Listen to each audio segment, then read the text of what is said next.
Hello. അപ്പോൾ നാട്ടിലിപ്പോൾ ചക്കയുടെ സീസണൊക്കെ അല്ലേ. അപ്പോൾ ചക്കക്കുരുവൊക്കെ മിക്ക വീടുകളിലുണ്ടാവുമല്ലോ. അപ്പോൾ അത് വെച്ചിട്ട് ഒരു ചക്കക്കുരുവിൻ്റെ വട തയ്യാറാക്കുന്നത് എങ്ങനെയാണെന്ന് നോക്കാം. ഇത് നാട്ടിൽ നിന്നും എൻ്റെ ഉമ്മ ഉണ്ടാക്കുന്ന സമയത്ത് അനിയത്തി എനിക്ക് വേണ്ടി വീഡിയോ എടുത്തിട്ട് അയച്ചു തന്നതാണിത്.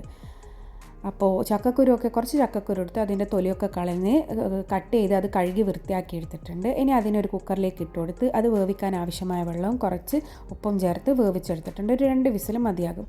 അങ്ങനെ ആ വെന്ത ചക്കക്കുരുവിനെ ചൂടൊക്കെ പോയതിന് ശേഷം മിക്സിയുടെ ജാറിലേക്ക് ഇട്ട് കൊടുത്തിട്ടുണ്ട്. അതൊന്ന് ജസ്റ്റ് ചതച്ചെടുക്കാൻ വേണ്ടിയിട്ട്, വെള്ളമൊന്നും ചേർക്കാതെ ജസ്റ്റ് ഒന്ന് ചതച്ചെടുക്കണം.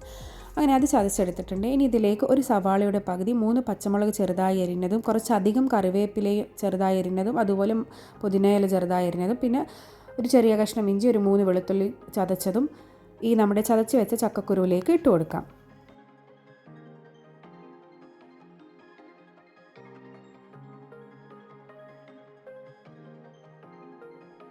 ഇനി ഇതിലേക്ക് ആവശ്യത്തിനുള്ള ഉപ്പ് ചേർത്ത് കൊടുക്കാം.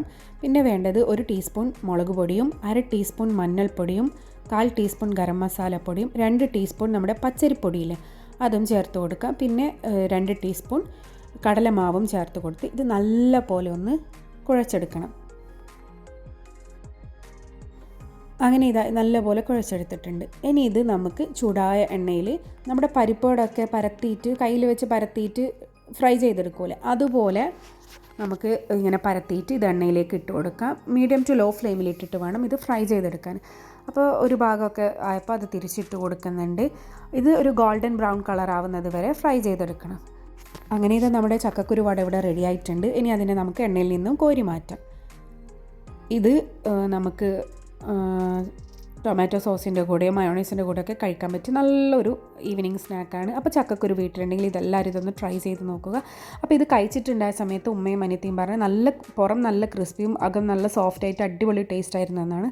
അപ്പോൾ ചക്കക്കുരു കയ്യിലുണ്ടെങ്കിൽ എല്ലാവരും ഇതൊന്ന് ട്രൈ ചെയ്ത് നോക്കിയിട്ട് നിങ്ങളുടെ വിലയേറിയ അഭിപ്രായം എനിക്ക് കമൻറ്റ് ബോക്സിലൂടെ ഷെയർ ചെയ്യുക. പുതിയ വീഡിയോസുമായി വീണ്ടും കാണാം. Thank you for watching.